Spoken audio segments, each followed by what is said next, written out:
Good morning, everyone. So I'm so glad to have a few minutes to share with Premier and the Minister.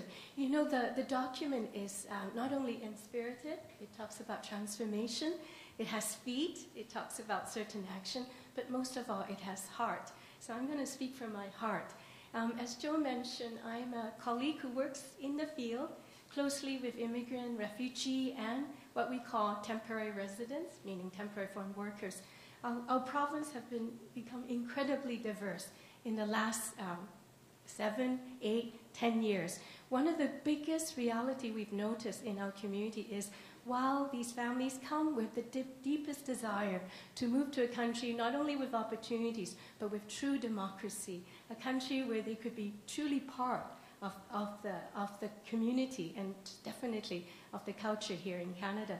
But sadly, it has not been as promising because of the boom and then the bust. Many of the families have been trapped in deep poverty, and particularly in the last 7 to 8 years, and they're very vulnerable at this moment. But this is a population full with strength. They're multilingual, they bring thousands of years of cultural capital, ready to engage with others, to not only make lives better for themselves, but to collaborate with others to create a better province into generations to come. So how do we do it? The social policy framework is going to give us the opportunity. Why? Because in the framework, it has a very important element. It's about building social capital. What happens is, while government and public institutions develop very well-defined systems, but they're somewhat siloed. There's not enough connections. And into the community, particularly those who are marginalized, we have very little relationship with the systems. And so while there's desire on both sides to meet, you're lacking the social capital.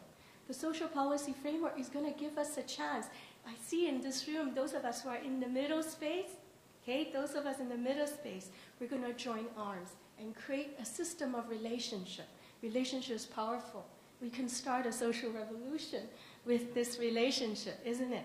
So if we look into the future, of course, immediately, here we are, those of us in the middle space, we're going to work together on poverty reduction. We're going to work on early childhood development. We're going to work on primary health development. These are important to us as people. Our lives are whole, and we yearn for relationship that will recognize this holistic nature.